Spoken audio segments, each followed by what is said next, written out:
Hello friends, பட்டி foodie சேனலில் இன்றைக்கி ஒரு லஞ்ச் பாக்ஸ் ரெசிபி தான் பார்க்க போகிறோம். எக் ரைஸ் குயிக்காக செஞ்சிடலாம் வாங்க.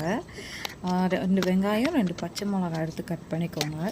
ரொம்ப லேசியான டேயில் லஞ்ச் பேக் பண்ணோம் குயிக்காக செஞ்சிடணும்னா இது பிளான் பண்ணுங்கள். கேஸை ஆன் பண்ணிவிட்டு ஒரு பேன் வச்சு அதில் வெங்காயம் கொஞ்சம் போட்டு நல்லா ஃப்ரை பண்ணிடுங்க. ரொம்ப சிம்பிள், ரொம்ப ஈஸி, வித்தின் 5 மினிட்ஸில் செஞ்சிடலாம். அப்புறம் பச்சை மிளகா போட்டு நல்லா வதக்கிட்டு கொஞ்சோண்டு மஞ்சள் பொடி போட்டு எக்கு போட்டு நல்லா 2 முட்டை, உங்களுக்கு எத்தனை முட்டை வேணுமோ போட்டு வதக்கிட்டு உப்பு, நான் சாப்பாடு உப்பு போட்டு வதக்கிறதால வர எக்குக்கு மட்டும் உப்பு போட்டிருக்கேன். அப்புறம் வதச்ச ரைஸை நல்லா மிக்ஸ் பண்ணுங்கள். கிட்ஸுக்கு கண்டிப்பாக ரொம்ப பிடிச்ச லஞ்ச் பேக் சூப்பராக இருக்கும், ட்ரை பண்ணுங்கள். இன்னும் நிறைய ரெசிபி நம்ம சேனலுக்கு போடுவோம். மறக்காமல் லைக், ஷேர் அண்ட் சப்ஸ்கிரைப் பண்ணுறேங்க. Thank you. Bye.